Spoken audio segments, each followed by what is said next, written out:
Welcome to the American Idiots Podcast, the show where we take the hottest topics currently dividing our country and we debate them with our diverse group of hosts. So sit back and strap in, as for the next 2 hours we leave no story undebated and no politician will be spared. It's the American Idiots Podcast live on Podcast Network 49, and it begins right now.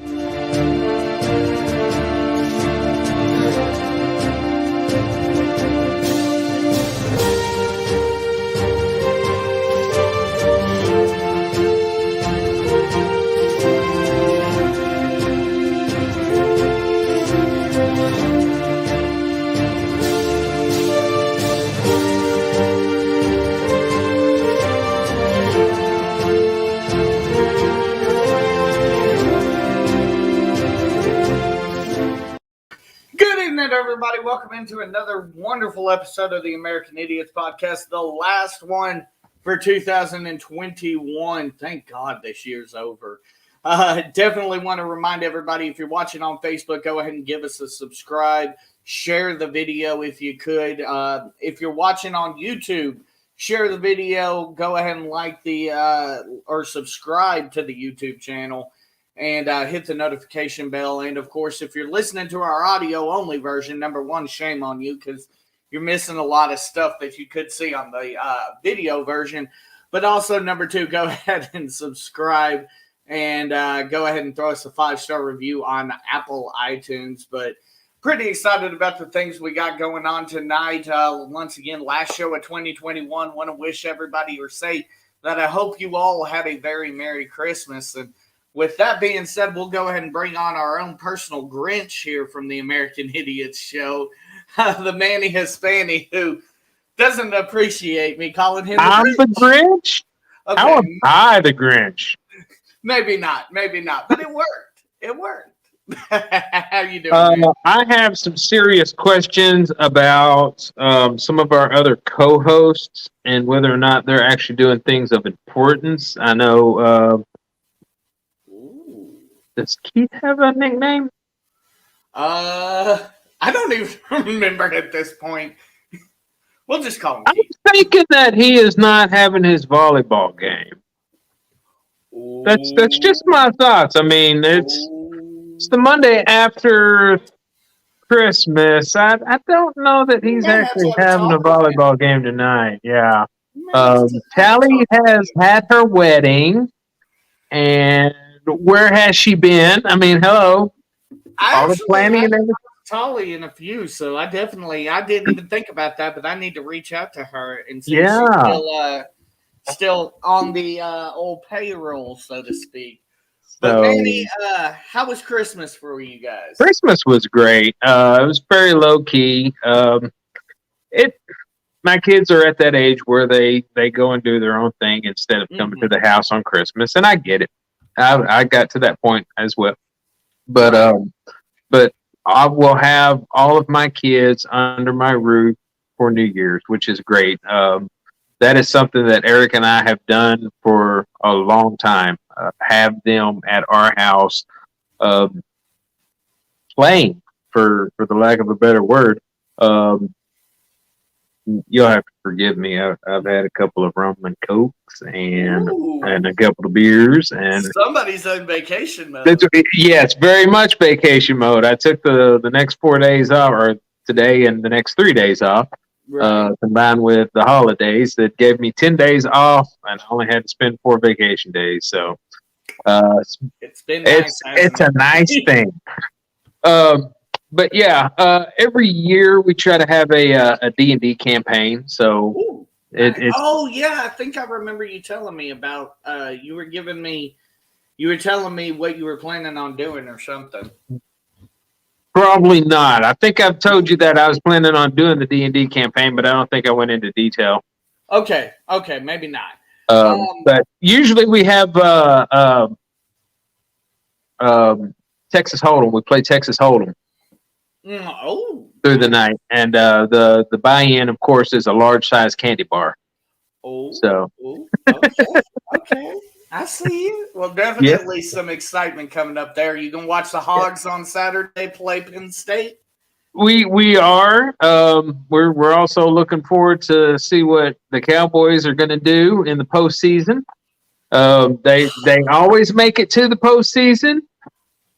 They typically disappoint first round of the postseason. So I'm hoping that this year will at least be different. So my Steelers, mind you, for those that don't watch the NFL, my Steelers yesterday came out and like basically didn't even get off the airplane against the Kansas City Chiefs.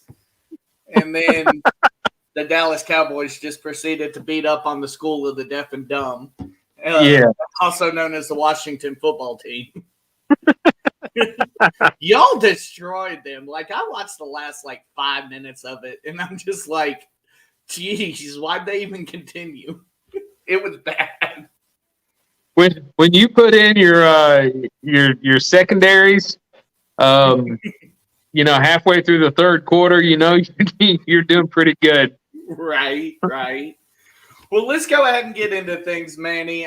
One of the big stories that happened over the past week, Kim Potter was found guilty of manslaughter after killing an unarmed man. This was the story we talked about a couple months back when it happened. I believe it was just a few miles outside of the courthouse when the George Floyd verdict was being read. And we have this story from ABC News. To the verdict against that former police officer who shot and killed Daunte Wright.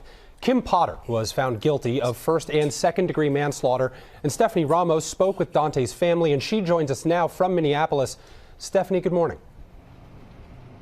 Will, good morning. Daunte Wright's parents were in the courtroom when that guilty verdict was read. They say that after 4 days of deliberations, they didn't think the jury would be able to agree on a verdict. But this morning, they say they are thankful that Kim Potter will be held accountable for her actions. We, the jury on the charge of manslaughter in the first degree, find the defendant guilty. Former Minnesota police officer Kim Potter is being held without bail this morning after being convicted of manslaughter in the shooting death of 20-year-old Daunte Wright. Potter testified tearfully that she accidentally drew her gun instead of her taser when she fatally shot Wright during a traffic stop in April. I'm sorry it happened. I didn't want to hurt anybody. But the former training officer showing no emotion as the verdict was read. Her husband calling out to her. Love you, Kim.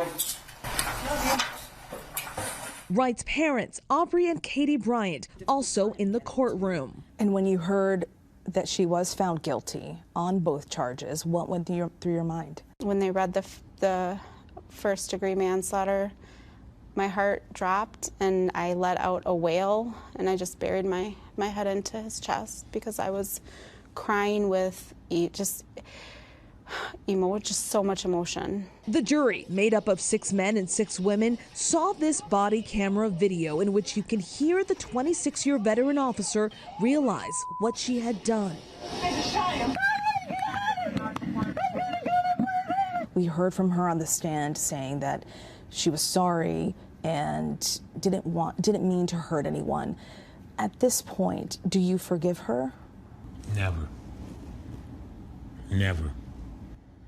I could never forgive that woman because she took my son away from me. When I look at her, I see the person that my son last seen before he took his last breaths. On the day Daunte Wright was killed, Minneapolis was already on edge. The trial of former police officer Derek Chauvin was underway in the murder of George Floyd. That trial taking place in the very same courtroom where Potter was found guilty. For us as a family, I think it gives us some sense of hope that there will, that policing in America will not be able to pull their gun instead of their taser, and that there will, hopefully be no other Dauntes. That family's pain still so visible. Kim Potter will be sentenced February 18th. She could serve up to 15 years in prison. Janae. Could see that they were definitely still in pain. Stephanie, thank you so much. Let's bring in ABC News Chief Legal Analyst Dan Abrams now. Dan, Merry Christmas Eve to you. Want to get right to it. Were you surprised by the verdict? I was surprised that they reached a verdict. Remember, this is a jury that had come back and said, what do we do if we don't reach a consensus? And I think that was the sense of a lot of people, that maybe there would be a couple of jurors who felt sympathy, so much sympathy, that they couldn't convict Kim Potter. But after the jury sent out that note, they went back. We didn't hear from them for a while. And then at that point, they came back with a conviction. And they did. Do you think that they got it right? Well, look, I think as a legal matter, you can believe that this was a mistake. You can have enormous sympathy for Kim Potter, and you can believe that she was negligent or reckless. And so I think that that's in the end what this jury did. You can tell there was some sense of sympathy for her because they talked about this lack of consensus. But I think in the end, they determined that this did cross that line into criminal negligence or recklessness. And I'll tell you, I've talked to a good number of police officers as well who understand the verdict, weren't surprised by the verdict based on all of the facts and the law in the state of Minnesota. Dan, want to ask you real quick. Sentencing is in February. She faces up to 15 years. What do you expect? More likely something like in the 6 to 8 range. Remember, the judge told the jurors you can't use sympathy in connection with your verdict. You can use sympathy when determining what the sentence ought to be. So I do expect that she'll get the lower end of the sentencing range in the state of Minnesota. And just real quick, Dan, do you think her taking the stand helped with that sympathy? I do. I think there's some people saying, well, she shouldn't have taken the witness stand. In retrospect, I think that the jury would have just been back for a shorter period, and it would have been an easier decision if she hadn't taken the witness stand. I think she had to take the witness stand in this case, and I think for whatever it's worth, it helped her a little bit, but obviously not enough. Dan, thank you so much for being with us this morning. Hi, everyone. So, Manny, a couple questions coming out of that. First off, do you have any sympathy for Miss Potter? I do. This is what I look at. Number one, they got the charge correct, manslaughter, because she did not have malice intent to kill someone. We have talked at length about the training police officers get and how it lacks what needs to be there. Yes, she was long-term on the force. How often she pulled her firearm or her taser is unknown. You make a very valid point. They don't keep those kind of records. You make a very valid point there, though, because she is a trainer. How often was she out in the field? Very good point. So while I think it was a big mistake that she made, I don't think she meant to shoot anybody with a gun. And that is evident based on the body cam footage that shows as soon as it happened, she was like, oh my God, I think I made a mistake. I think I shot him, with a gun. I think I shot him for real. Right. So there was no malice. I think everybody can agree on that. The fact that she still took a life and them just going with manslaughter, I think they got the charge correct. I think they got the verdict correct. And hopefully we could move on from here.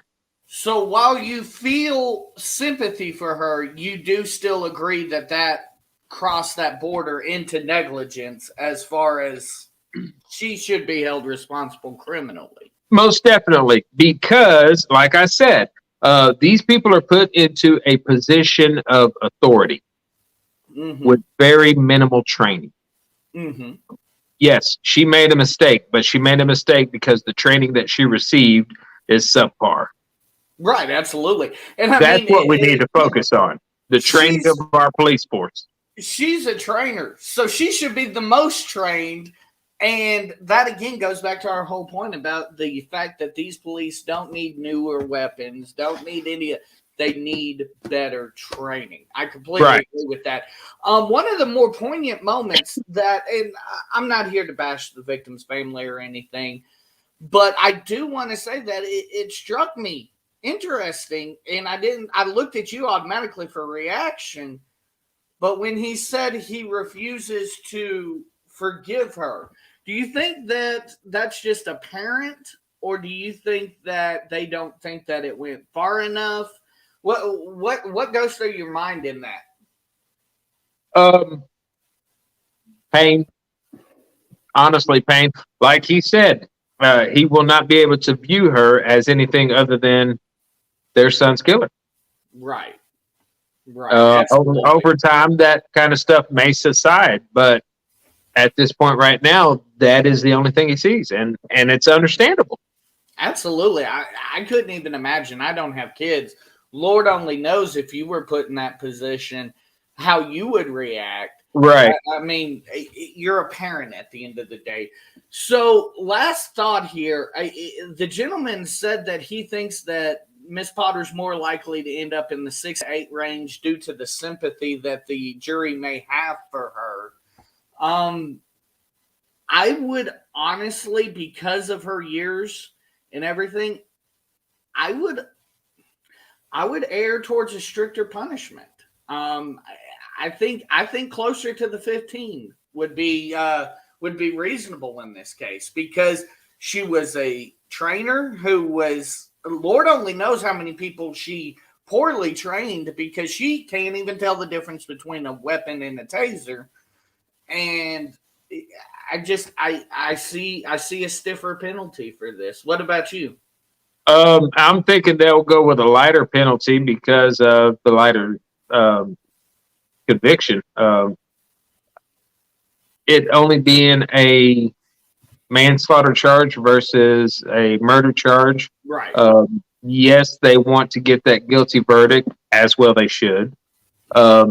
But I will think they will go with a lighter sentence because of the remorse she was showing almost immediately. Right. And again, I think that's the difference. Where you have Chopin, who was, I don't think I did anything wrong. Right. Versus this case where she's, almost immediately, oh crap, I think I made a mistake. Not just crap, I made a mistake and oh well, we'll see what happens. It was, she broke down to the point where she was crying. Right. Laying face down because she realized she had made the mistake. And again, because they're going to be compared, obviously everything now, I feel like going forward in these type of trials are going to be compared to George Floyd. What we're missing here, the big difference, and I think we're talking apples to oranges, if I'm being honest with you, just because of this big difference. But the big difference here is the intent that Chauvin had and the lack of intent that Potter had, correct? Yes, that is exactly the same thing I'm saying. I think it depends. Like, yes, there's a lot of sympathy I have for her. I can only imagine what it's, any normal person that doesn't have hatred for another human being taking somebody's life is going to affect you for the rest of your life. But again, I look at her being a trainer, and that's why I think the stiffer end of the penalty. But I can completely understand your point as well, as far as. But you have to look at what she's training. I mean, yes, she is a trainer, but she's trained based on how she was trained. Right. So, it turns into one of those victims of the system type things. She was trained to do X, Y, Z. So when she trains other people, she trains them to do X, Y, Z. Right. True. So because she makes the mistake doesn't mean that she is any more liable, in my opinion, because her mistake wasn't something that she trains for. Right, exactly. I don't know if that makes sense. While she doesn't train people to pull their gun, she trains people to pull the taser. Right. And while I could definitely see that there should at least be some sort of training as, here's the difference between your taser and your firearm, maybe that's a negligible point that they kind of move over quickly, rather than spend a lot of time on. I couldn't imagine them spending a lot of time on it, I should say. Okay. Right. So let's go ahead and move on to the state of the Democratic Party. And man, over the last month, it has gone from bad to worse for Joe Biden, Kamala Harris, and Nancy Pelosi. Joe Biden is currently seeing record lows in his approval rating. Especially his approval rating is diminishing as we speak on COVID. Something that he came in with a very high approval rating on, and it has diminished. His job on the economy, that's in the toilet. So let's go ahead and look at this video we have here on it from Fox News. So after Senator Joe Manchin said he couldn't support the bill, it's looking like Build Back Better is taking a back seat on Capitol Hill. So what does it mean for Democrats heading into the crucial midterm year? Real Clear Politics' Susan Crabtree is here to discuss, and we're going to do something we never do on Christmas, talk politics around the Christmas Eve dinner. So I have a highlight here. First, before we get into this, the latest Fox Business poll said 55% of registered voters say 2021 was a bad year for their family, and 31% say it's a good year for their family. 7 of 10 registered voters say 2021 was a bad year for the country. Those are very personal feelings in those polls there, which could reflect in a vote against an incumbent in some areas, right? Well, I think that Democrats, it's going to be a tough January for them, and it's going to be a tough year ahead. You already had 23 House Democrats, including 2 chairmen of committees, announce that they're going to retire. And you have a similar reshuffling going on in the Senate. A lot of Democrats and Republicans are announcing their retirements, but Republicans are looking like they're better positioned there as well. As you know, there's only a 50-50 seat difference in the Senate, and there's only 3 House seat difference in the House. So it's going to be, Republicans have the edge. With this Build Back Better in January, President Biden and Chuck Schumer have said they're not giving up hope.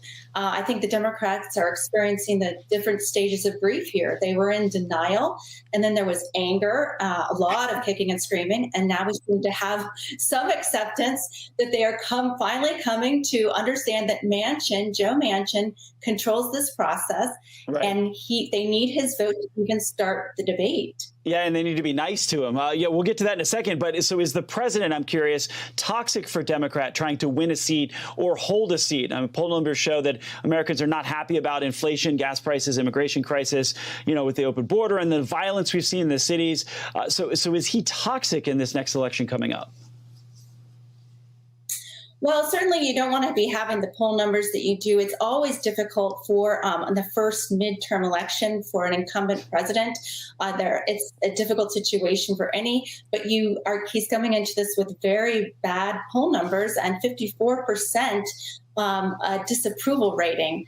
So you're going to have to see, we're going to see a lot of efforts like we saw earlier this week with him trying to reassure the public about COVID. They're coming out with this plan to put 500 million, $500 million tests out there for free for the public. We're going to see a lot of efforts on behalf of the president to sort of assure Americans that he held it under control. So, Susan, in the last 30 seconds we saw the White House and Democrats make personal attacks against Senator Joe Manchin. Then the tone changed after chatter that Republicans would welcome him into the party. What are the odds you think he switches parties? Well, I've actually spoken to Joe Manchin several years ago about this, and he said, there's really no chance that he's going to do so. He has a really big problem with Republicans on taxes and on other issues. I think this is a lot of wishful thinking. Of course, Mitch McConnell wants to make the overtures. He would be remiss not to do so.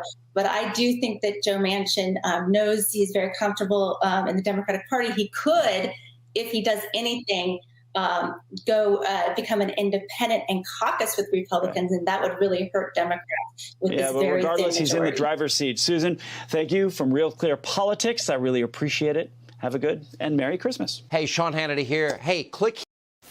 Shut up, Sean Hannity.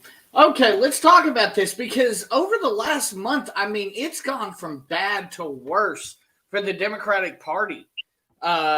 Build Back Better at this point. Let's start there. Build Back Better needs to come off the table for Democrats at this point. Am I right? There needs to be that's sinking them at this point, correct? That's the biggest anchor tied to Joe Biden and Kamala Harris and the rest of the Democrats in Washington. It is an anchor that's tied to them, but most of these politicians were tied to them also. The question in the room, the elephant in the room, is what exactly is in this proposal that even the Democrats don't like? And that's exactly right. Like, a lot of people, if you listen to AOC, who this is basically just a Green New Deal on steroids, if you listen to AOC, it's the greatest thing known to man. If you listen to the squad, it's the greatest thing known to man. If you listen to Nancy, it's the greatest thing known to man. But there is this giant disconnect between the leadership of the party and the average senator or House member in the Democratic Party right now. Right. And that is a large problem.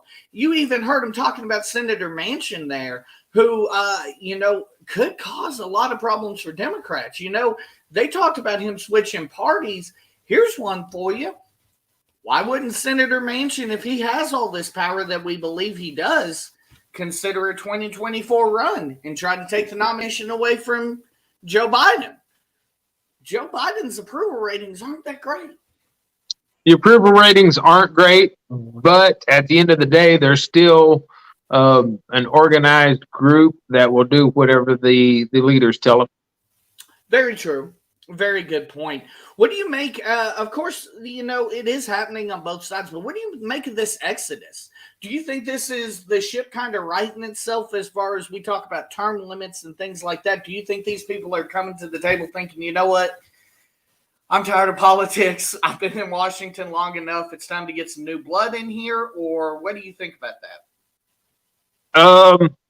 I don't think that they're thinking it's time to get new blood per se. I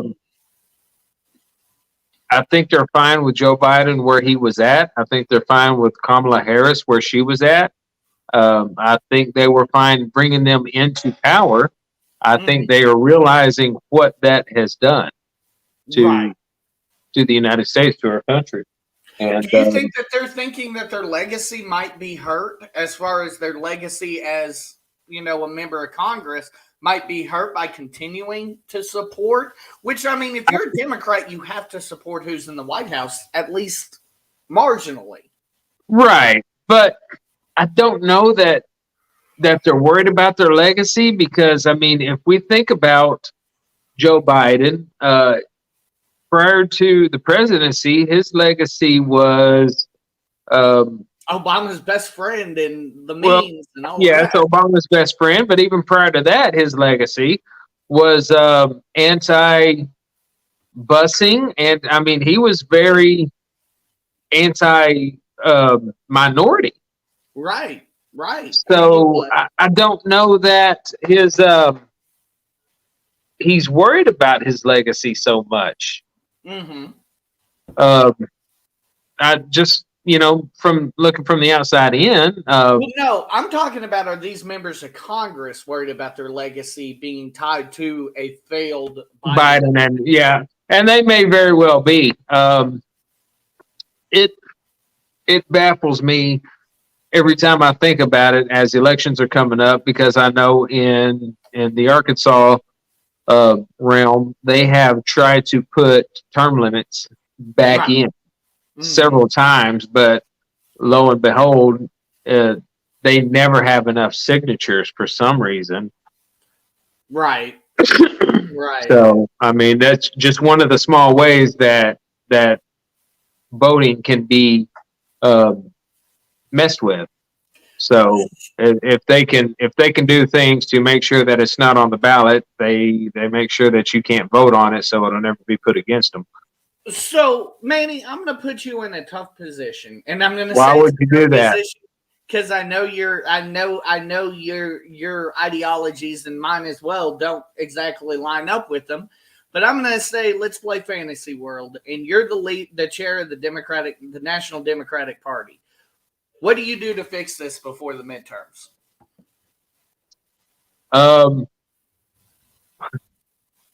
Well, me, I like to shake things up. So for the most part, I would be trying to get alliances with fellow Democrats who are like-minded in my way of thinking, and pushing out those that are not. And that may be what we're seeing here. You have, the quote unquote squad that are basically backing Biden, and you have a whole lot of other people that are not. And they may be drawing lines to figure out which way they're wanting to go with the Democratic Party. Very good point. Now, here's the thing, though. If the squad, let's say the squad, let's say they take over the Democratic Party, like they are pretty much the ones running things in the back. Obviously, Nancy's still the figurehead, but that's Nancy is still the figure, but she is still old school. So that is one of the issues that the squad is facing. Well, and see, that's one of the interesting things. Again, to finish my point there, the squad taking over the Democratic Party is very dangerous. They need to be thinking about moving more towards the center, if we're being completely honest, as far as not taking a bath here in less than a year.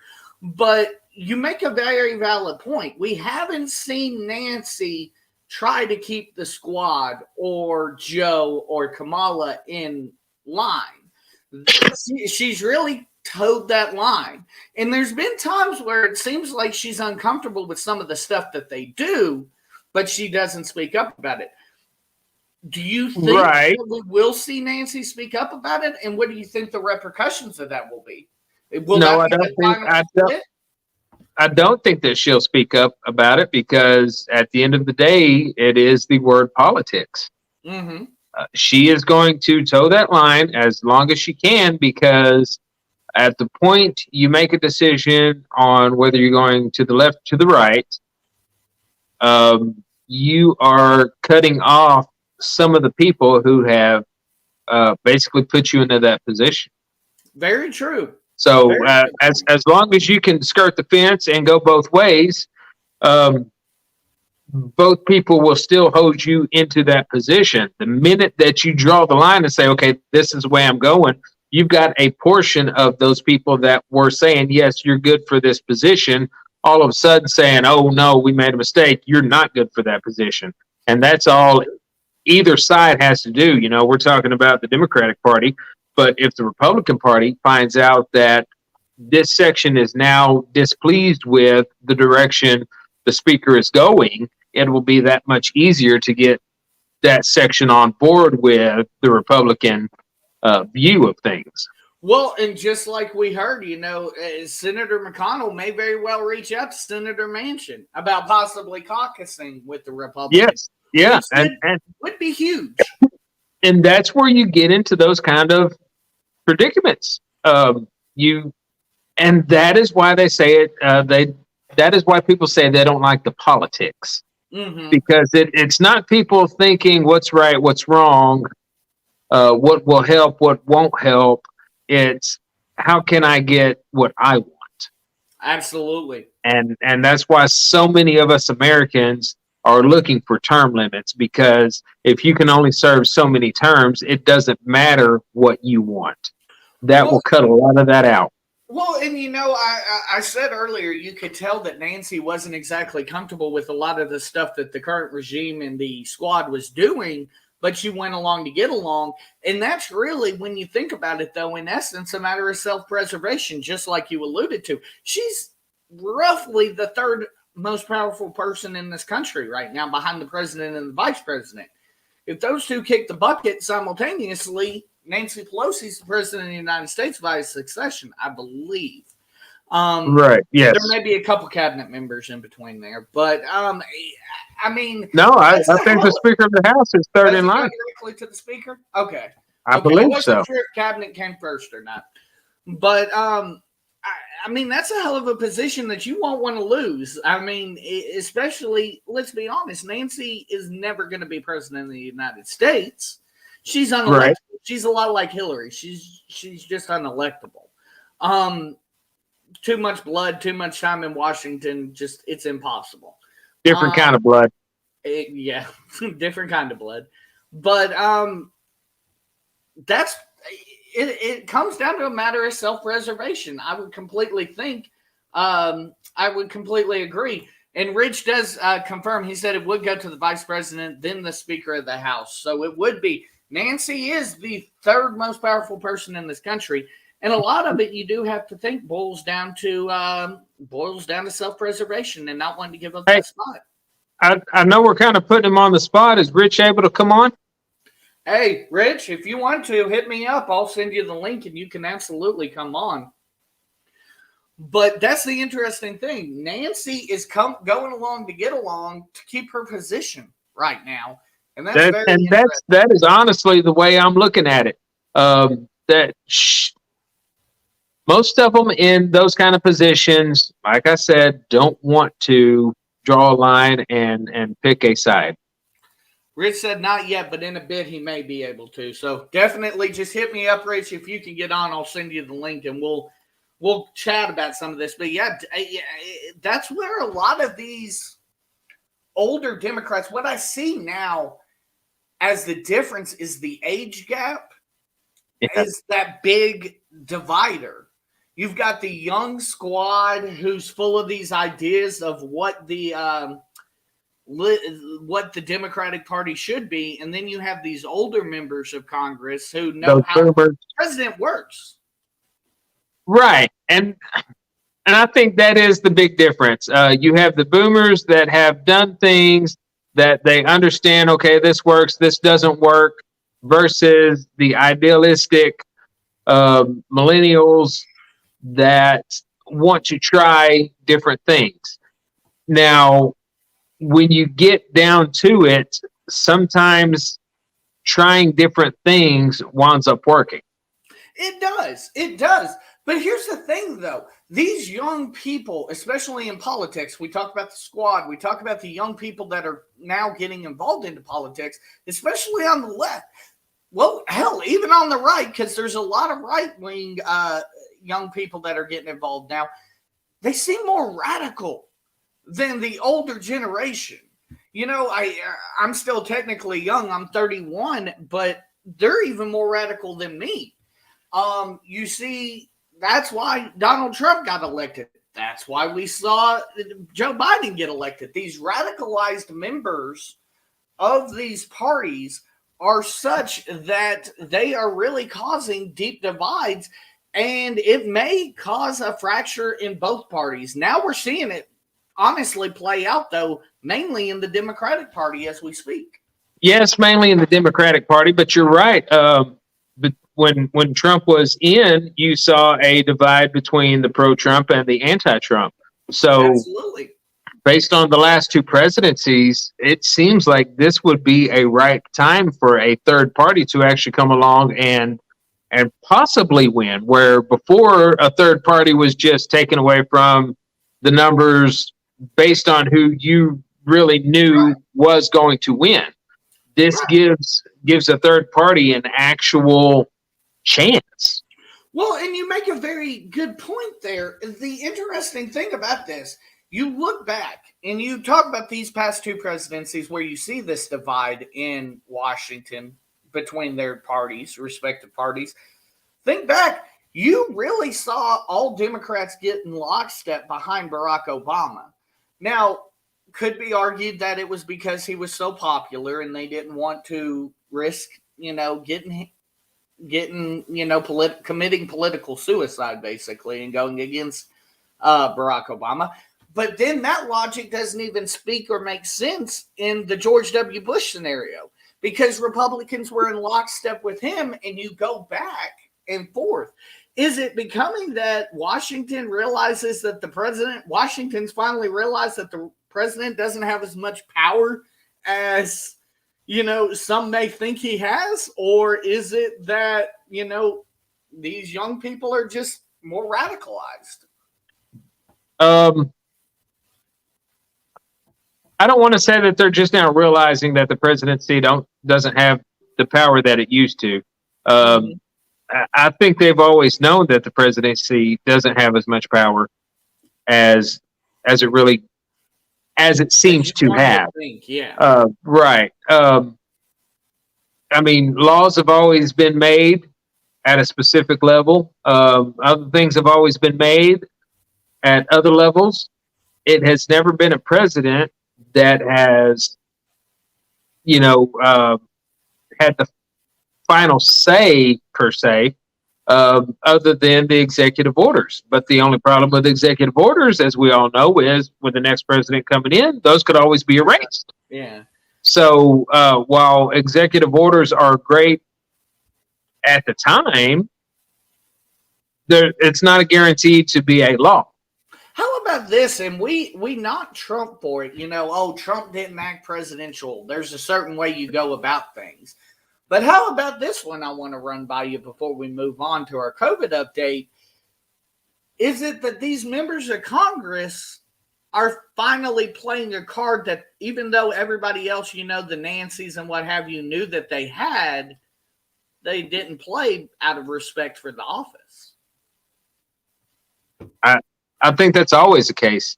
It has always seemed that the different parties have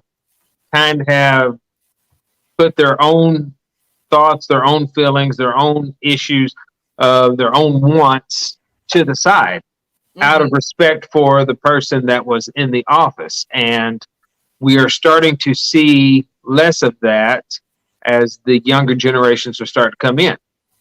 I really believe that our Senate and our House and our cabinet, well, not the cabinet's more brought in by the president, but our senators and our House are starting to be that next generation. And they are the ones that are bringing in ideas and thoughts that it doesn't matter if the old timers are cool with or not, they're going to voice those. And that seems to be par with that generation across the board. Well, and we have seen that. That's actually very interesting you bring that up, because we have seen that in action with Nancy and the squad.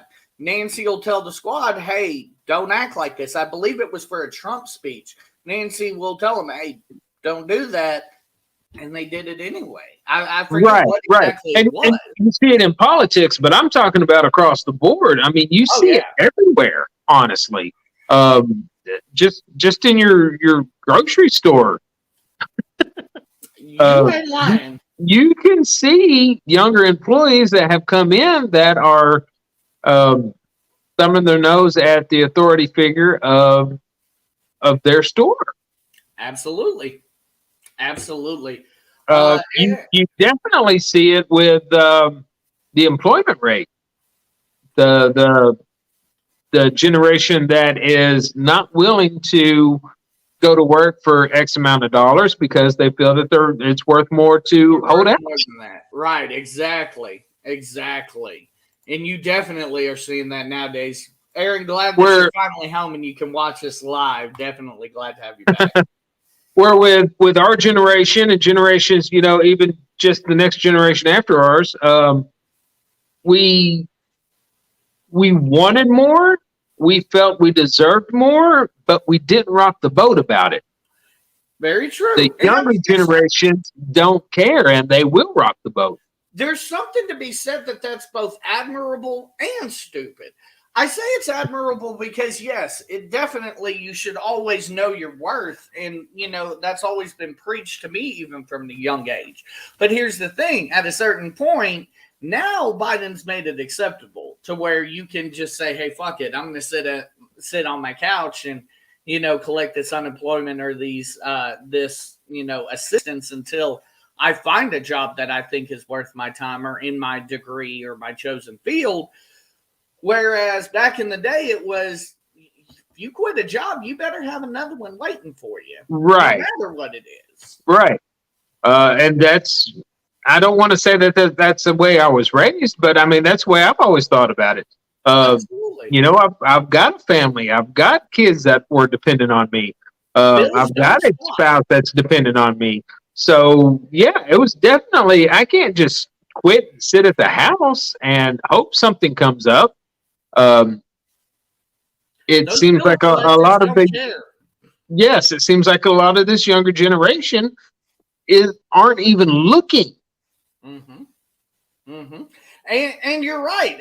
A lot of the blame, I believe a majority of the blame, you could even argue, is based upon these policies that the Biden administration has put into place during COVID that has made it a lot easier. Now, do I think everybody that took advantage of those policies is lazy and a bum and all of that? Absolutely not. But I do believe that that is one of the key reasons why our unemployment numbers are so high. Right. Is because people just don't want to be employed anymore.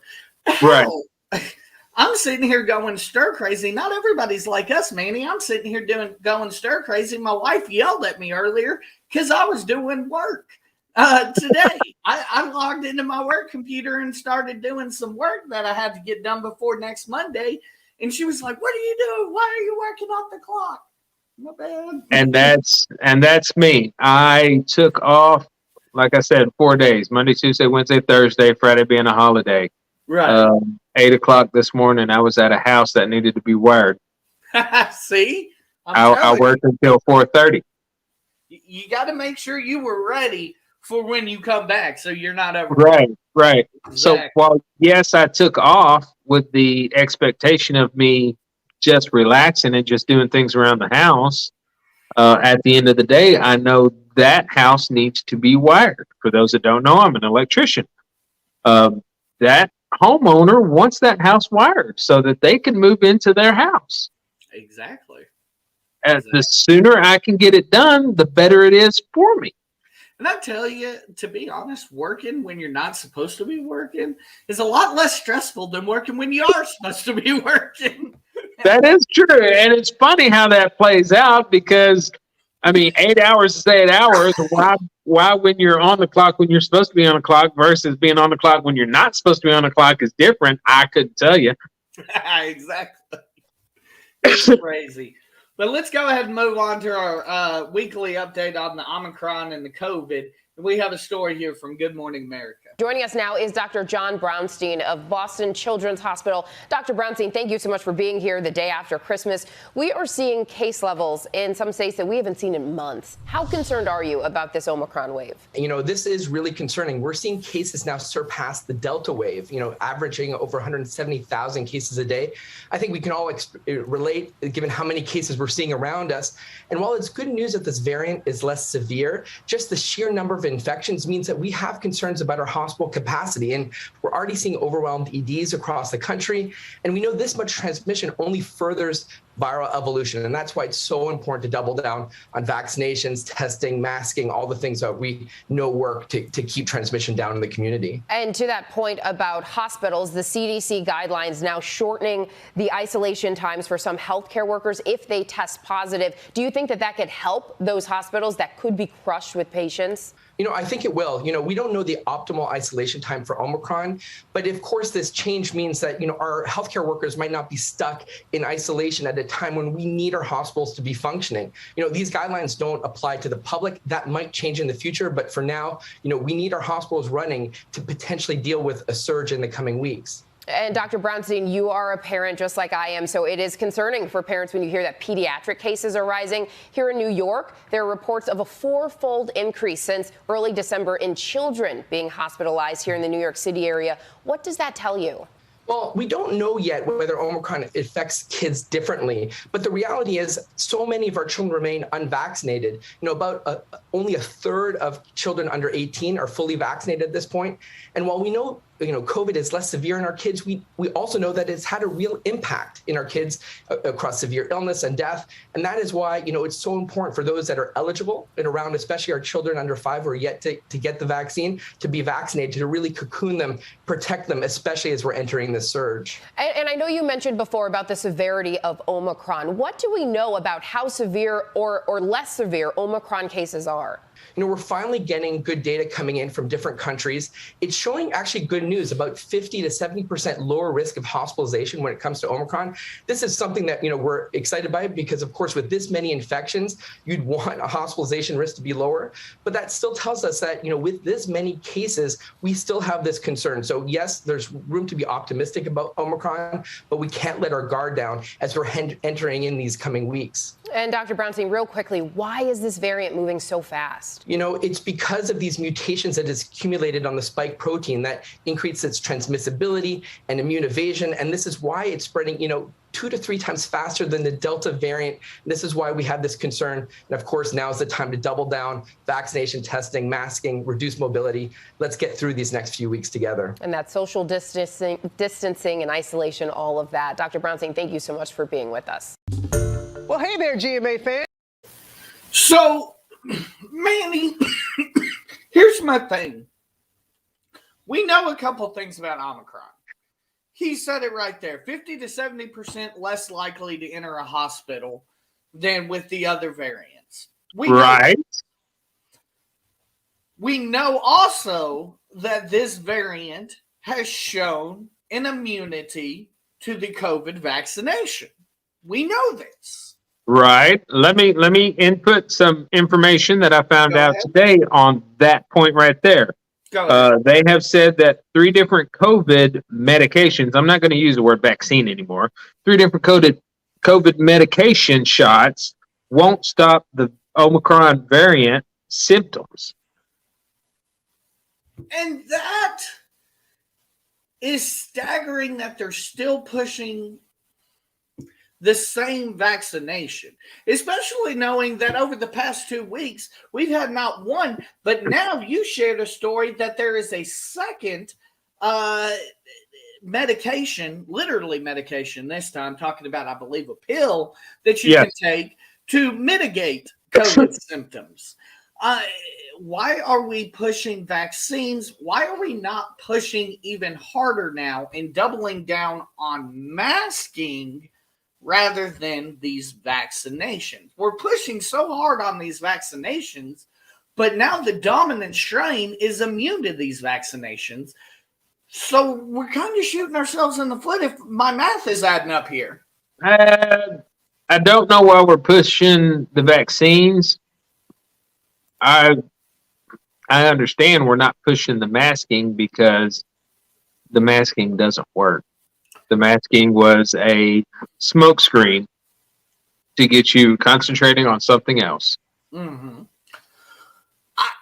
I literally, though, I don't understand why the rhetoric remains the same. To get past this Omicron, you've got to be vaccinated. But Omicron isn't really affected by the vaccine. I'll tell you something else that I found out that I started thinking about, and is quite interesting. This week, I found out that there is no separate test for the different variants. No, I do not believe there is. We're actually going to get into some testing information here in a little bit, but there isn't. It's the same. Yeah. So when you go into test, you're either positive or negative for COVID. They couldn't tell you what variant is there. Well, and that's another interesting thought. How do they? I'm assuming they get more information, like more detailed than you can't understand it and I can't understand it unless you went through hundreds of thousands of dollars worth of medical school can't understand what these tests are showing. But how are they how are they saying, okay, this one's an Omicron, this one's a Delta, this one's a Alpha? How are they making, is it in that details? That's what I'm saying. I don't believe they are. Interesting. I'm thinking they're just finding positive cases and that's an Omicron.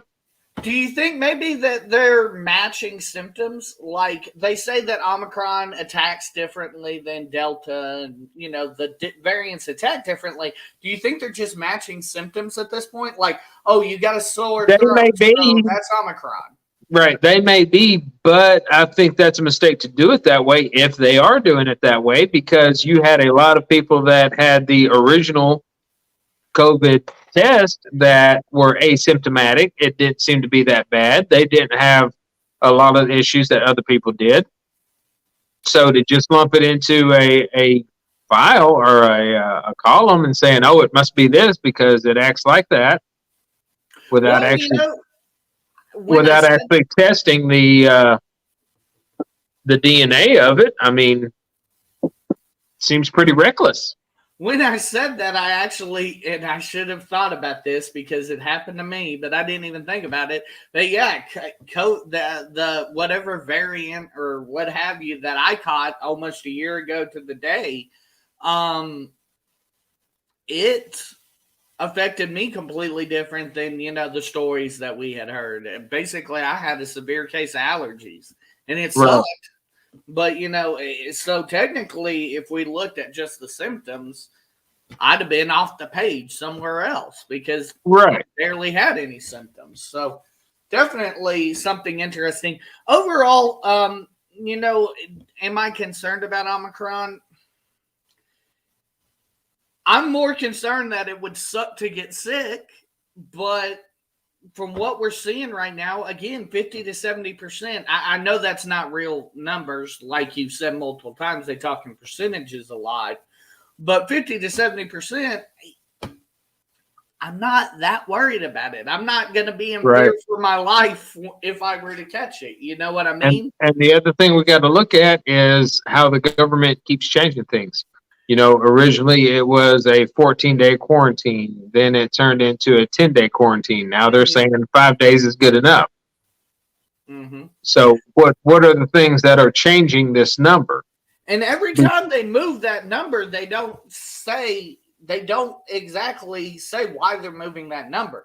They'll say why they make the changes as far as, okay, now we need to mask again. Okay, now we need to, vaccine rates are low. We need to get more vaccination. They'll give the data behind that, but why are we moving that number of isolation and quarantine lower? Why are you not telling us that number? Right, and which is a good question. Very good question. Manny, I ask you the same thing. Are you, does Omicron give you any sort of concern more so than Delta and the other variants we've already been through? No, I was more worried about Delta than Omicron. Delta seemed to be a lot higher death numbers than Omicron is. So no, I'm not worried about Omicron at all. Absolutely. I would agree. I mean, I'm not going to actively go out and say, hey, if you have COVID, come sneeze on me. But, Right. I mean, I was born in 1977, grew up in the 1980s. I've had, the chicken pox. So I understand getting sick for a week and then getting better. Yeah, exactly. And that's actually more like what it was more than anything for me. Right. But here we go. Okay, Biden's foreign policy failures there's really a spotlight being shown, especially in the Chinese and Taiwanese situation. But we have a story from Fox News on specifically the Biden failures in foreign policy and how they're affecting this, Russia, and all the other situations. So far, the Biden foreign policy has been one of surrender and retreat on national security and foreign policy issues. It's not a coincidence that Russia and China have stepped up and have done, for instance, joint exercises off the coast of Japan for the first time ever back in October. These things are starting because they see an opportunity here with the current administration. So that is John Ratcliffe, former DNI under the Trump team, slamming the Biden foreign policy. He says the White House is enabling America's enemies and that the worst is yet to come. We're going to bring in General Jack Keane on this. He was talking about China and Russia and the Taliban and others. How do you assess that right now at year's end, General? Well, we've been looking at this now for almost a year, and I think it's quite indisputable that Russia, China, and Iran have all increased their aggression under the Biden administration by comparison to the previous administration. So you've got China having its most aggressive intimidation of Taiwan that we've seen in many, many decades. You've got Iran trying to kill the Iraqi prime minister, attacking a U.S. base in southern Syria that we fortunately moved our troops out and avoided any casualties there. But it certainly emphasizes their aggression and the fact that they appear to be absolutely in pursuit of a nuclear weapon, regardless of the negotiating attempts in Vienna to the contrary. And then you have Russia. And Russia has made 2 military demonstrations on the border of Ukraine, one in the spring, another one now much larger. I think the accelerant for that was Afghanistan, because they believe the United States has seriously weakened its position globally. So, yeah, there is an absolute pattern here, Bill. I don't think it's synchronized. I think these are three countries operating within their own self-interest in their regions to accomplish their goals at the expense of the United States and our allies. Well, interesting. Kept a lid on it for a while. We'll see how they act very soon or not. Now, this story from the Wall Street Journal and others about military equipment that had been potentially shipped to Afghanistan, talking about helicopters and other military equipment, may be diverted to Ukraine in the event Putin were to think about going in or indeed does. General, do you have information to suggest that this story is true? And if so, what would you make of it? Well, I have no special information on it, but a couple things. One, we already know that we've left far too much equipment behind in Afghanistan, so anything that we can use in Ukraine, certainly that's well intended. And listen, the lethal aid program to Ukraine is really one of the issues that Putin has on the table. He wants that to stop. And the fact that the United States is strengthening the Ukraine military and has been doing this, it started under the Trump administration. The Biden administration has continued it. I don't think they've given the Ukrainians all the tools that they're asking for, and I wish we could actually increase the amount of lethal aid, but they have kept it going. And that is very good. Also, we provide them some training assistance. What's happening here, Bill? I mean, we've seen this hand before. Putin is here, and he's pushing to get concessions out of the United States and the Europeans. And he sees this as huge opportunity, and he's just going to push as hard as he can to get as much as he can. Okay, that's what's taking then, place. General, do you see a difference in how the Biden administration is reacting now to Putin in Ukraine, as opposed to what happened under President Obama and Vice President Biden then in 2014? Are they being more aggressive? No, they're clearly being more conciliatory. I mean, the Nord Stream 2 deal, pulling out of that was a clear indication. That was a huge strategic win, you know, for the Russians and Putin, and we've talked about it here many times. They went back into the START treaty without laying down any conditions because the treaty needed to be improved. We never responded in any consequential way. Remember these massive ransomware attacks that have taken place? So we've been playing a relatively weak hand with Mr. Putin, and he obviously punches above his weight. There's no doubt about that. And what you got to do is the only thing he truly understands is strength. And we have not been displaying that. Wow. General, thank you, sir. We'll talk later in the week, okay? Jack Keane on that and more coming up soon. Thank you. Okay, Manny, so let's talk a little bit about these foreign policy failures, because the general there makes a very, very good point. Since Joe Biden took office a little under a year ago, China, Russia, everybody has increased their rhetoric. Do you see Biden as looking weak on the world stage? Let's start there. We can't have it both ways. Either we're going to be the world police or we're not. Mm-hmm. What I find funny is you look at the four squares of the video they had playing in the background, and you see all these people mobilizing the military might, and President Biden walking off a helicopter and walking across a grassy field, and I mean they obviously show you the difference in tone. Right.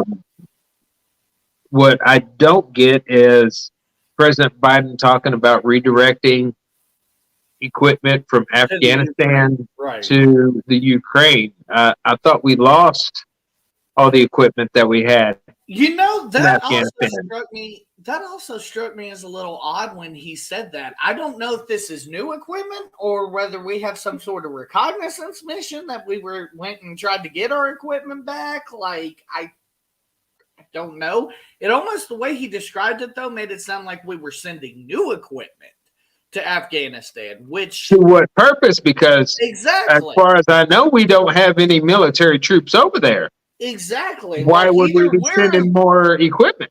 Again, just like you said at the top of this, either we're involved or we're not. You can't play this pussyfooting around game. It's either we're in or we're out. Sending the aid to the Ukraine, I have no problem with that. We need to start showing Russia that we're not going to allow this bullshit to continue. Right. The Taiwan situation, China says that no force will stop them reunifying with Taiwan. That is strong rhetoric that Joe Biden has left unchecked. That I know. Right.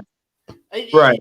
And you have to wonder how much Russia's playing into that too. Russia, built up their troops along the border with Ukraine under the guise of military training.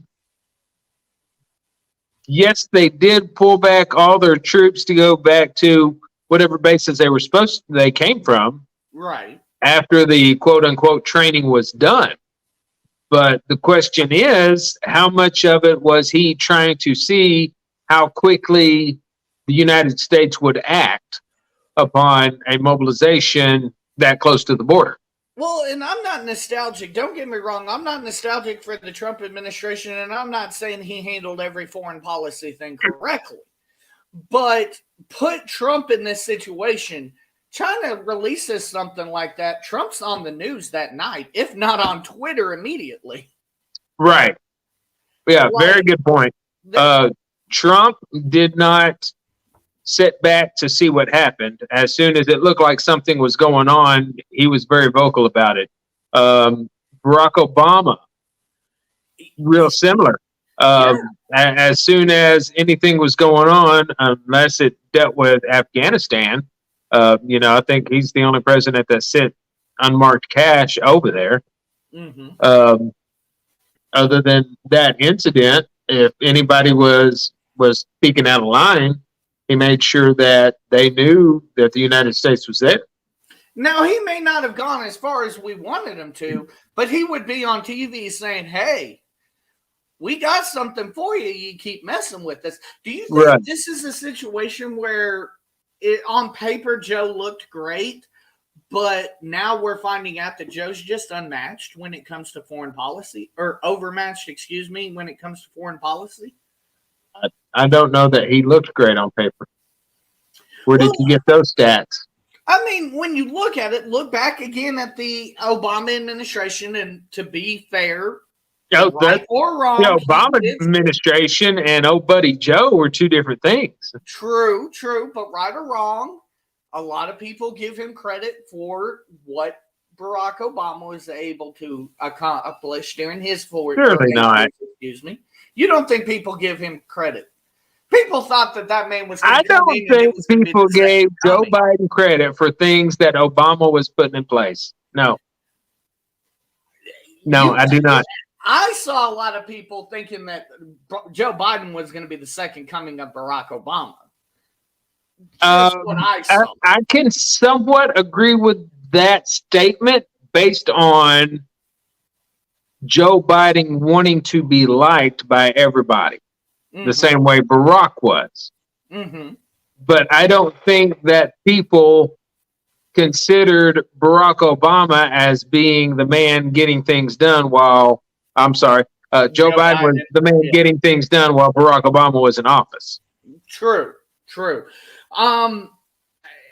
I think that looking at Joe, though, right now, he is clearly overmatched and needs to be going back to his advisors or something. Like, he needs to be asking for advice at this point. Like, people make fun of the decisions that George Bush made, but Jesus.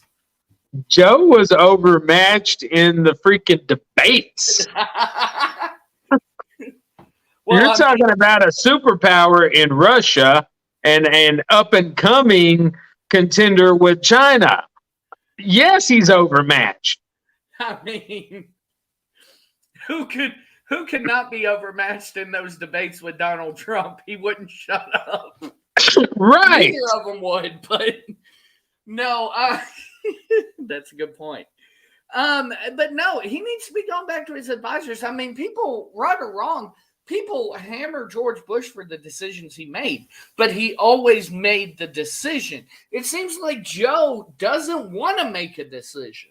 Joe wants to, like you said and alluded to earlier, Joe wants to sit back, let it play out, and react. He doesn't want to be proactive. He wants to be very reactive. Yes, and the problem with the whole thing, as I see it, is not only is he like that, but his vice president is the same exact way.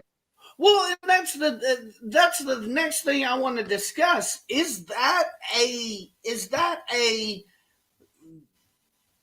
characteristic of what we're seeing with these young people again, who No, are too? no, Who you can't say young people, because look at Biden's age. Look at Harris's age. It's not a generational thing.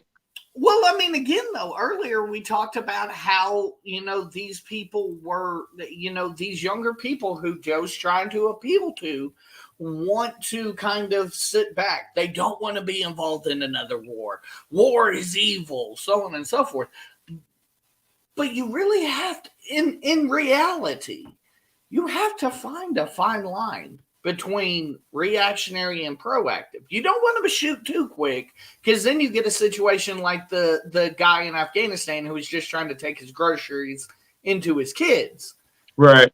But you can't sit back and let China, it's crazy too, because Joe doesn't mind playing the bully, because Afghanistan's clearly outmatched when it comes to firepower. Right. So he's very proactive there.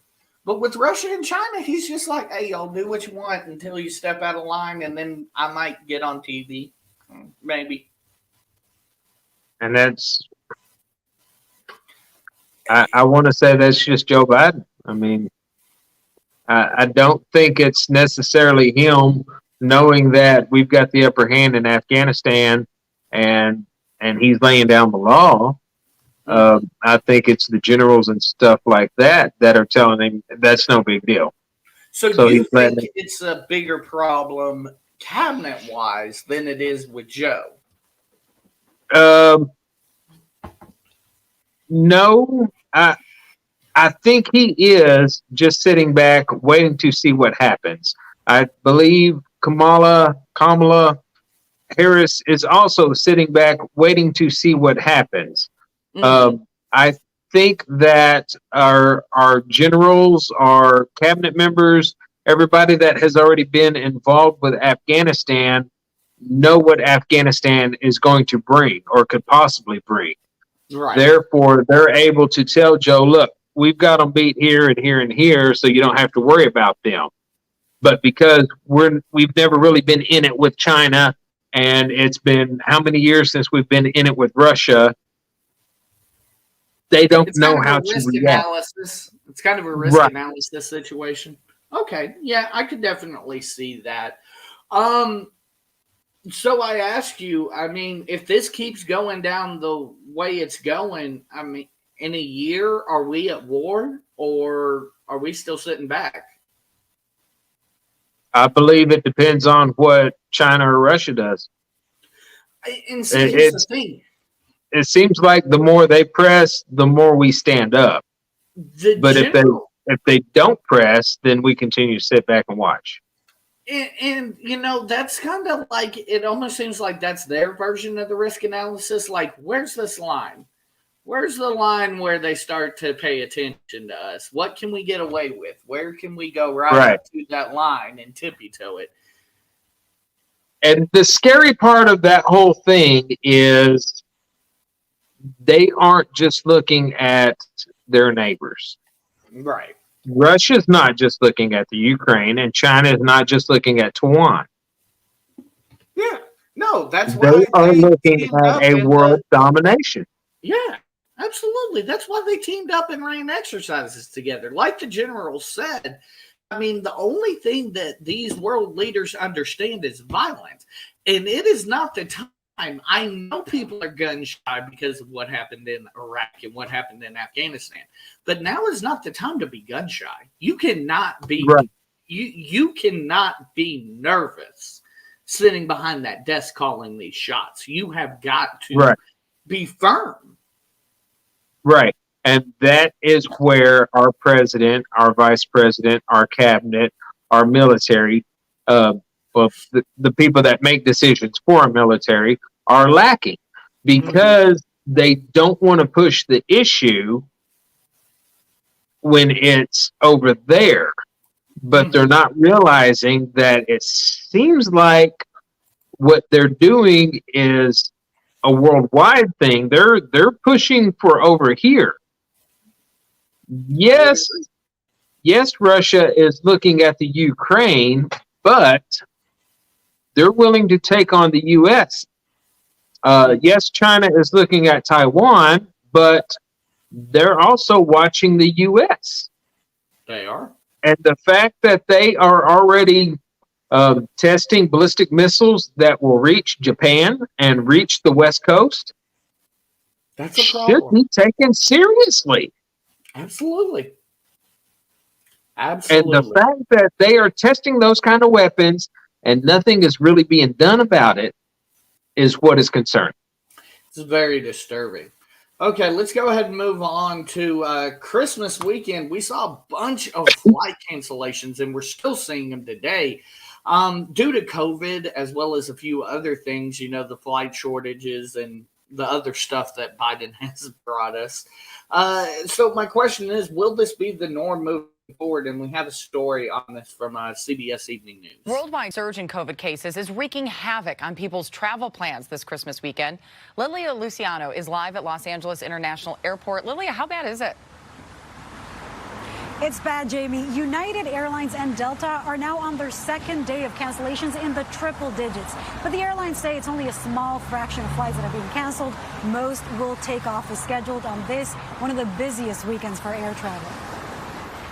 Merry Christmas. Welcome home.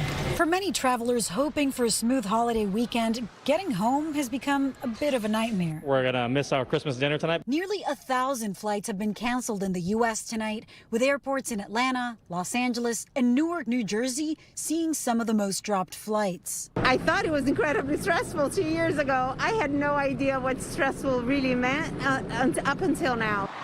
At issue, a mix of winter weather and the fast spreading of the Omicron variant, leading to sick employees and shortages in airline staff. Not surprising, they have so much public contact that folks, despite best efforts, are coming down with the virus.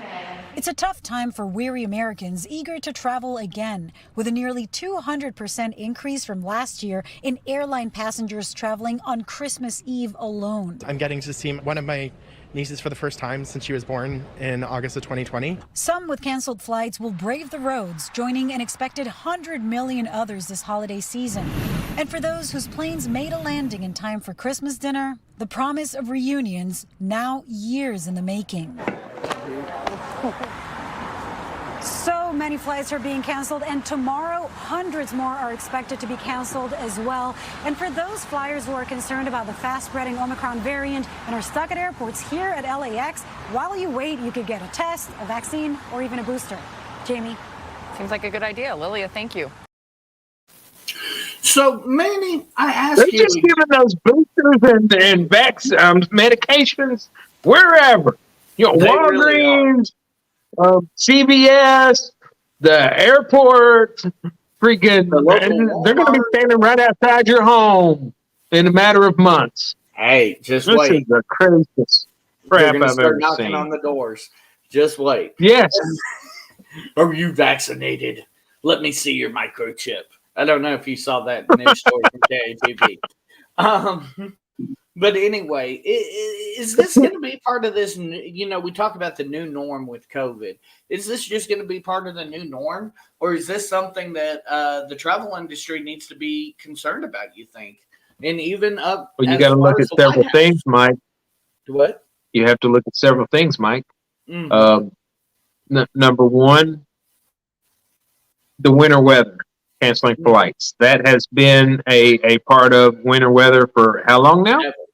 Since flight has been around. Right. Okay, so we can go ahead and push that to the side as far as, is this going to be the new norm? That's been the norm. Right. The second thing, the Omicron variant. Mm-hmm. how much of it is actually COVID, Omicron variant, Delta variant? How much of it is this actual pandemic that we have, and how much of it could actually be the boomer generation retiring versus the next generation that doesn't seem to want to work?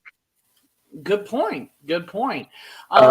Okay, you have delays and stuff based on low numbers or low turnout for work.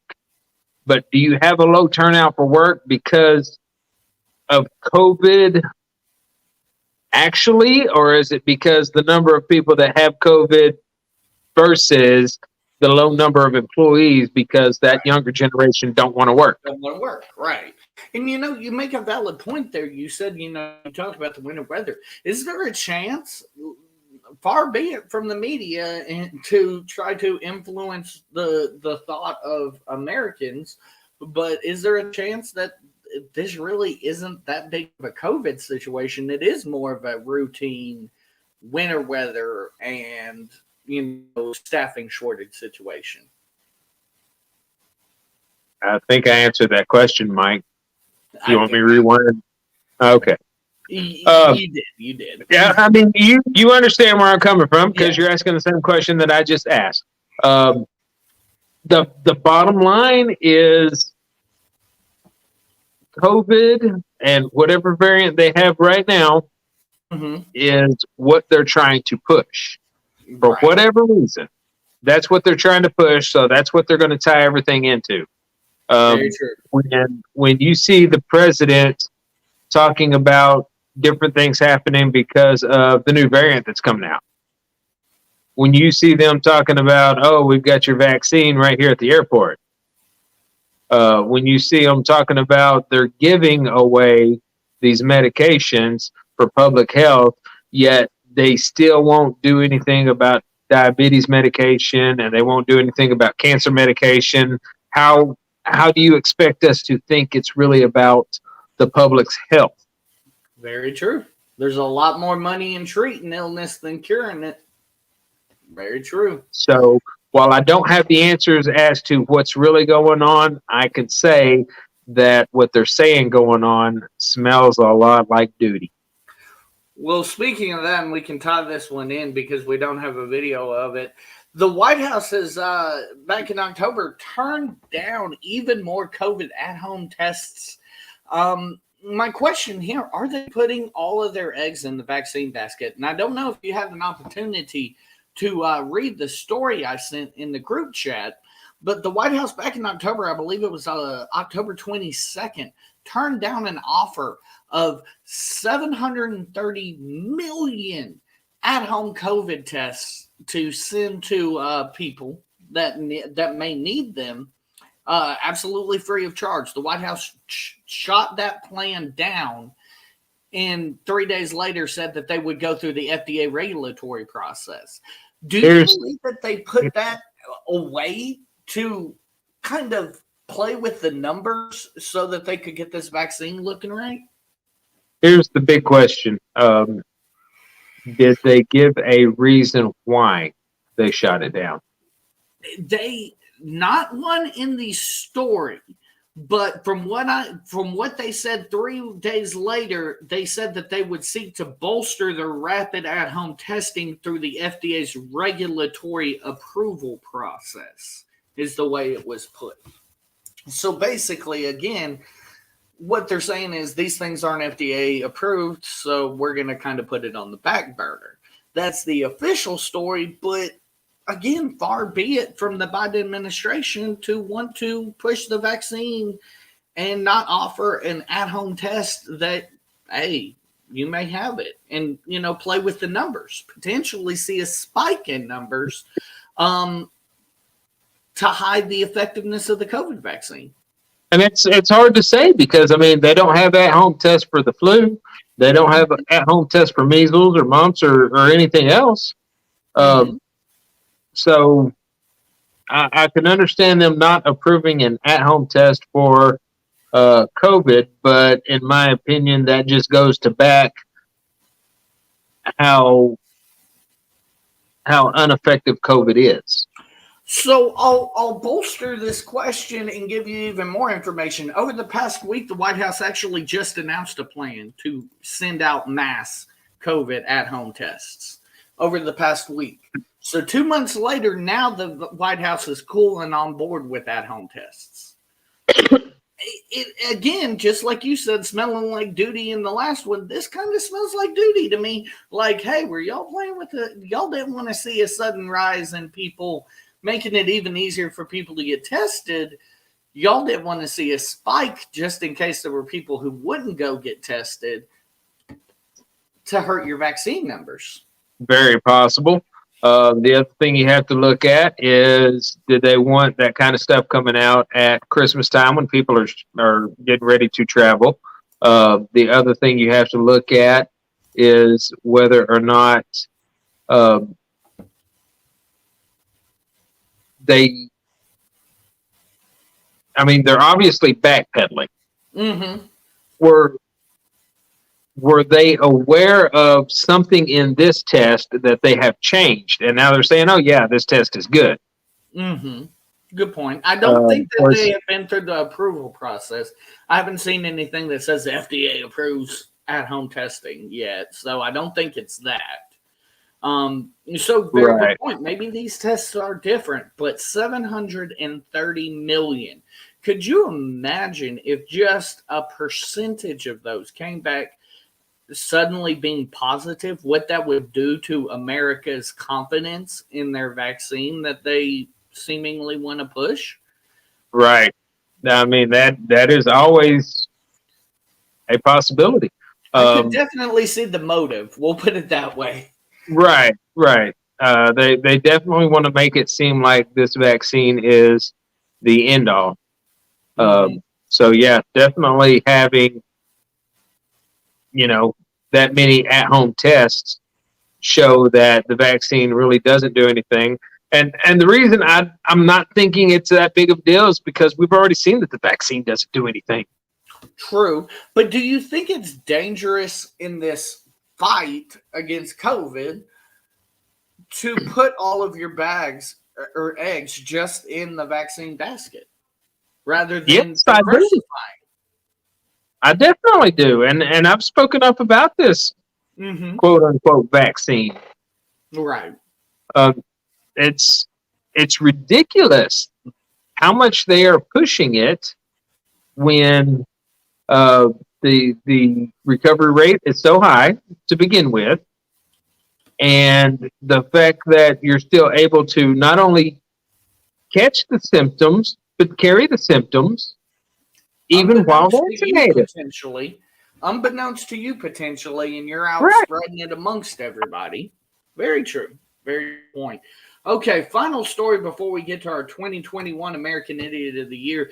President Trump was recently booed off of stage. He didn't leave stage, but he was booed pretty heavily by his supporters after announcing he has received the COVID booster. And we have a story here from News Nation Now. And how about this? Former President Trump breaking some news over the weekend, revealing he received a COVID booster shot. News Nation correspondent Evan Lambert live for us in Washington. So, Evan, this isn't necessarily surprising, but the reaction from some of the former president's supporters was interesting, to say the least. Nicole, former President Trump not only saying that he was vaccinated, but he got his booster shot. And that reaction, it was mixed and immediate from some of his staunchest supporters. This as he was sharing the stage with former Fox News host Bill O'Reilly. This was at a live studio audience over the weekend in Dallas. Watch. Both the president and I are vaxxed. And did you get the booster? Yes. I got it too. Okay, so... And you can hear the boos there in the crowd after the former president's admission. You will remember that former President Trump spent 4 days at Walter Reed National Medical Center seriously ill with COVID in October 2020. According to the Kaiser Family Foundation, in October, of the quarter of Americans who were unvaccinated, 60% leaned Republican, while 17% leaned Democrat. For former President Trump, this is not the first time that he was booed after revealing that he had gotten the vaccine. This happened at a Trump rally in August in Alabama, in August of this year. Now, former President Trump told the Wall Street Journal in September that he probably would not get this booster shot, but obviously, Nicole, he has changed his mind. Yep, obviously made a different decision there. Evan, thank you. Well, Bill. Okay, let's talk about this real quick, Manny, and I want to kind of preface this. The man is, I believe, 77 years old. He has had COVID-19. I personally, as a non-Trump supporter, don't care. Good for you. You made a personal decision to go get the COVID booster. Awesome. You're 77. I would honestly recommend that he did it, and I think he did the right thing. With that being said, knowing he's 77, knowing he's had COVID, so on and so forth, would you have booed him, Manny, as a Trump supporter? Looking at his age, looking at his medical history, no, I wouldn't boo him for him doing what he thinks he needs to do. On the other hand, I understand why people are booing him because, like I pointed out, the vaccine is already shown to be ineffective against new variants. It is shown to be ineffective in you carrying the virus. Yeah, the virus. So I can understand why people would boo him. Mm-hmm. I don't think it's an issue. Mm-hmm. From the amount of boos we heard, it really wasn't that many. And the fact that it was brought up, the way it was brought up, seems like it was just kind of thrown out there. It was a ploy meant to make him look bad, period. Right. Do you think, though, that this is going to be a sticking point here? And again, he hasn't formally announced or anything, but should he get into the primaries and what have you, this is going to become a topic. Do you think Do you think that the base that could potentially cost him, the fact that he is vaxxed and he is, has received a booster? No, I don't. Because when you look at it, the Republicans versus the Democrat versus the Trumpers, and I do lump those into different categories. Your Republicans are not Trumpers. I don't think it costs him his base. They are still going to look at him as being the difference. So you think that they can look at the whole picture rather than just what they booed? Yes, I do. Yes, I do. At the end of the day, he did something he felt was right for him. I'm sure he spoke with his doctor. His doctor felt it was right for him. While we may not agree that the virus is as bad as everybody's pushing it to be, he had talks with his medical professional and came to a conclusion that this was a good move. Well, and I think the big thing that people need to step back and realize is, and this is the thing, and maybe it's because of my personal belief, the guy's 77. He's in that category of this shit could kill you. You're more likely to die. Not saying you're likely to die, but you're more likely to die if you're elderly. That's been since the beginning. They've been pushing that. Right. So I feel like this is a no-brainer for him to have done this. Right? Why are we so surprised that we boo the fact that he did this? Bill O'Reilly, basically the same age, same situation, but he doesn't amount to a pile of beans anymore. In all honesty, I believe that if the Democratic Party brings it up, that Trump is smart enough to point out the fact that if you're bringing up I shouldn't have gotten my booster, maybe you're telling everybody that this either this vaccine really don't work or this virus really isn't what you are making it out to be. It's a good point. It's a very good point.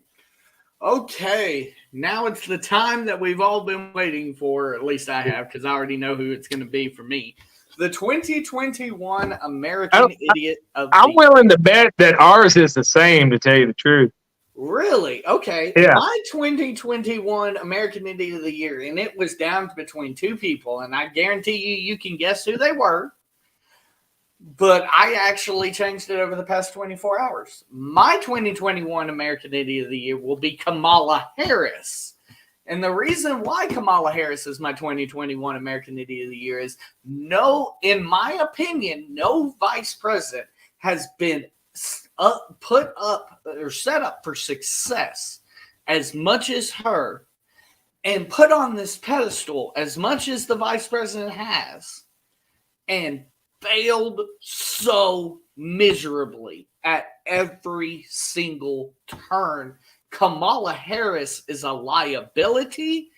And if Joe Biden truly wants to keep the White House in 3 years, he needs to look seriously at possibly replacing her. So Kamala Harris will be my American Idiot of the Year. Nice. Did you go the other way? Told you. Oh, okay. No. Told you. My American Idiot of the Year is Kamala Harris for a few different reasons. Her handling of the border crisis, first and foremost. Like you said, we set up for all kinds of awesome things and only proved failure after failure. And what really sealed the deal was this weekend she did an interview with Over the Rails or Off the Rails, at which point she had an aide actually stop the interview and pretend like they couldn't hear questions being asked because questions were getting a little difficult. Oh my God. So the aide steps in and says, can you hear me now? We're going to have to redo this some other time. We've got to go. Oh my goodness. Meanwhile, Kamala Harris is sitting there like, what am I supposed to be doing? So here's one for you. It's unanimous that she's going to be our American Idiot of the Year. Here's one for you. I didn't read the story, so I don't know where the question came from. But this weekend, Kamala Harris was asked what her biggest regret after her first year as vice president was. Do you know what her answer was? I missed that one. Not leaving Washington enough.